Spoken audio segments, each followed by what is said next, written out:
I'm so sick. And I am so tired. I've watched way too many Cardinals games this season. The only game I didn't watch, I was on a flight, and the in-flight Wi-Fi was so bad I couldn't watch the game. I've had to sit through the rest of the season with this horrible football team. This now 3-9 Arizona Cardinals team, who yet again has found a way to lose a game that they should have won. The Buccaneers were practically begging for it. They were practically on their knees like, please, please Cardinals, please take this win from us. We don't want to win today. Just like the Jaguars last week were like, please Cardinals, please, we don't want to win this game. And we were like, no, we're feeling like we're a little bit early into the Thanksgiving spirit, and we want to give you guys a free win. So we went ahead and we let them have it last week. And now this week, the Buccaneers were feeling a little bit like they wanted to hand us a win and continue their losing ways, because they've been losing a lot over the last several weeks. But then no, the Cardinals are the perfect team to bounce back against, because the Arizona Cardinals love losing no matter what. If the Cardinals deserve to win, they lose. If the Cardinals deserve to lose, they lose. It doesn't matter, because at the end of the day, the Cardinals lose regardless. You could have a quarterback controversy all you want. Both of these quarterbacks would be losing all these games anyway, because the Cardinals lose. That is what they do. And this season has been no different for a franchise that is one of the worst in the history of not only the NFL, but the history of sports. The Cardinals are awful. Besides the little Kurt Warner phase and the couple years of Carson Palmer,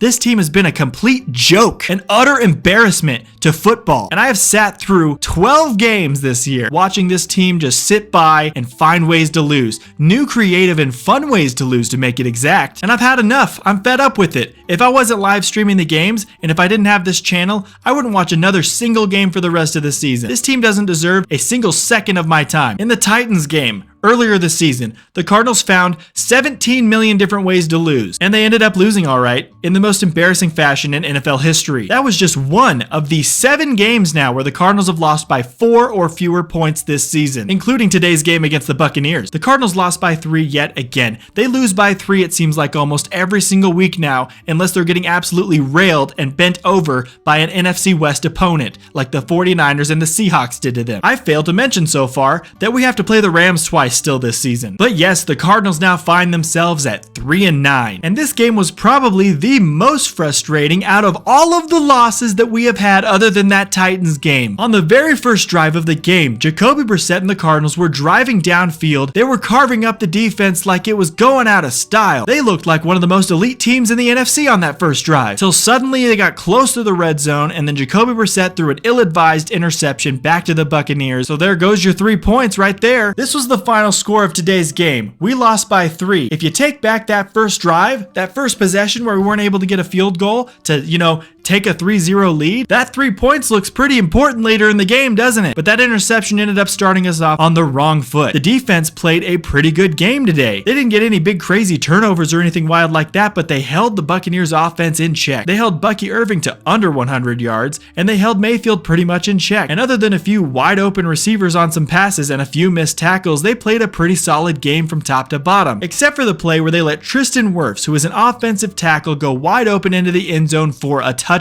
That was your obligatory free Cardinals defensive touchdown of the game. They've done that every single game this year, where they allow at least one touchdown a game, where you can't even see a Cardinal on the screen because there's nobody near the guy who caught the touchdown pass. The Cardinals defense for the most part played a good game. We already talked about the Jacoby Brissett interception on that first drive, but the Cardinals really only had like 3 possessions for the entirety of the first half, and the second 2 ended in 3-and-out punts. On the first drive to start the third quarter, the Cardinals looked like they were going to start moving the ball again, and Bam Knight had a great run where he stiff-armed the crap out of one of the defenders and got like 14 yards. So then they handed him the ball on the next play, and then he fumbled it straight into the air back to the Buccaneers, right when we were crossing into their side of the field as well. A potential for another 3 points to change the 3-point outcome in this game. A situation there where we got 3 points would have been a big deal to possibly taking the game to overtime, so we could have lost there instead, or possibly putting us in a situation where we could figure out what it's like to win a football game. But the Cardinals are 1-9 in their last 10 games. And then suddenly, when the Cardinals were down 17-3 and needed a touchdown most, they went down the field and they got that touchdown. Suddenly it's 17-10 and you feel like, hey, we are still in this game, but I have a feeling that we're definitely going to lose because I'm a Cardinals fan and I know how my team plays football. Then the defense got a big stop. The Cardinals got the football back, and then on 3rd and 1, around the 40 or 45 of your own territory, you decide to throw a ball way downfield to Michael Wilson that's nowhere near him, and it's incomplete. Instead of just getting the 1 yard for a first down, or at least trying to get the 1 yard for a first down, which then leads you to a 4th and 1. You have an incredibly tall quarterback, so maybe quarterback sneak and try to get that first down and get that 1 yard. You just need 1 stupid yard. Maybe hand it off up the middle to Michael Carter, or hand it off up the middle to Bam Knight, or try to get a quick pass for a first down. What's the play call that the coaching staff comes up with? They decide to do a running back toss play to Bam Knight. When you do a running back toss play, you're essentially putting the running back out to the side in the flat. So now instead of having to get 1 yard on the ground, we're having to get 4 or 5 yards on the ground, and you're having to break like 1 or 2 tacklers. That was an absolutely embarrassing set of play calls, and other than the fumble and the interception, that was the third biggest reason why the Arizona Cardinals lost today. Throwing deep on 3rd and 1 and then doing a halfback toss play that ended up going nowhere on 4th and 1, which then ended up giving the Buccaneers the ball back on your 40. Then the Buccaneers didn't do anything on the 3 plays where they had the ball on your 40-yard line, but then they were able to kick a 57-yard field goal because you gave them the ball back like a dumbass and ended up allowing them to go up 2 possessions on you to take a 20-10 lead. You guys see what I'm saying here? All of these things are preventable things where the Cardinals would maybe win this game if we weren't so stupid. And then of course, in typical Cardinals fashion, on the next drive, we drive down and get a Trey McBride touchdown to make it 20-17. I forgot to mention that other than the 2 missed opportunities to get the possible field goal in the game, we actually did have an opportunity to make a field goal that we tried, and Ryland missed one of his kicks. We had 3 opportunities to get this 3 points that would have tied us or had us with a lead against the Buccaneers in this game. If you get the 9 points, we have a lead. If you get the 6 points, we have a lead. If you get the 3 points in any of those one of those 3 scenarios where we threw the interception, fumbled the football away, and then missed the field goal, we're at a minimum tied with the Buccaneers in this game, if not beating the Buccaneers and possibly winning this game. Then we actually stopped the Buccaneers by using our timeouts aggressively and getting a stop and getting the Buccaneers to punt the ball back to us. Greg Dortch catches the football and then at the 9-yard line dances around like 5 tacklers like he's going to try to run back the ball for a touchdown instead of doing a fair catch. He ends up getting tackled at the 9-yard line, and now the Cardinals have to go 91 yards to try to score. But the game is still in their hands. Just like it is in so many of these losses this season, the Cardinals have the ball in their hands with a chance to win the game, and whether they win or not, it's up to them. But then suddenly, the last drive of the Cardinals game is the most inept and stupid 4-play drive I've seen all season long for the Arizona Cardinals. The first 2 plays took about 40 seconds of the remaining 1 minute and 40 seconds you had in the game off of the play clock because you were moving so slow, like you didn't give a rat's ass if you won or lost the game. Then on 3rd down, Jacoby Brissett got pressured quickly, but he had a couple receivers open, but instead he threw the ball directly at their feet. I'm not sure what he was looking at, but then it led to a 4th down and 2. All right, make your best play call because you're down to the wire, you're down to the last second, and you need 2 yards. The same thing you did last week when on 4th and 2, instead of getting the first down to the 2 open receivers you had, you chucked the ball downfield into double coverage to Weaver and ended up losing the game on a 4th down. On this play, Brissett takes the snap and throws it within 1 or 2 seconds to Michael Wilson. The problem was he didn't throw it anywhere near Michael Wilson, so he could have caught the ball. He threw the ball way in front of Michael Wilson, basically to the defender, in probably the ugliest pass for him of the entire game, and just like that, the ball hit the ground and the game is over on a 4-and-out for the Cardinals. The Buccaneers come out and very graciously kneel the ball down, and they get a very happy, easy little win against the Cardinals to get them back on track, because we're the team that you play if you want to get back on track. With the loss today, the Arizona Cardinals have been officially eliminated from playoff contention, but let's be real with ourselves here. We are 1-9 in our last 10 games, and our chances of making the playoffs were gone a long time ago. I am sick and I am tired of this football team. But the Cardinals lost this game again today due to poor coaching, poor execution on the most crucial plays of the game, and shooting themselves in the foot in the most crucial moments, as they do every single week. And it's amazing that with all those crucial mistakes, they still end up only losing by a few points every single week. It's almost like if you cleaned up maybe 1 or 2 of those things, the Cardinals would maybe win one of these games every once in a while. And that is why I've called us the best, worst team in the NFL all season long. We're just good enough to compete with literally every freaking team we play, but still lose to every single one of those teams. But the Cardinals are 3-9. We've officially been put to bed. The final nail in the coffin has been finally put into our coffin. After this game, the entire coaching staff should be fired. There should be an interim coach put in from one of the different coaching units of this team. The worst thing about my week this week was that I was a Cardinals fan, because I had a pretty good week other than that. The only bad part of my week was watching the sorry excuse for a football team play this game against the Buccaneers today. I think we're going to lose out for our final 5 games of the season. I can easily see a 3-17 finish for the Cardinals, which mercifully would at least get us a high draft position, but I'm sure our organization would find a way to screw that up as well. Big thank you to all of you who have been subscribing and watching my videos on my channel, because I actually love and appreciate all of you and your support as I have been growing my Arizona-based sports channel. We're at 202 subscribers. I got the subscriber dinger in the background there. If you subscribe, it'll little ding and make my day. Let me know your opinions of this lowly football franchise in the comments down below, and let's have a conversation about it. Subscribing and liking this video is free. Until next time, my name is Ryan, and this is KindaAskewSports. This has been my rant for this game. I'll see you very soon in my next video. Until then, all I have left to say is have a good day, and bye-bye.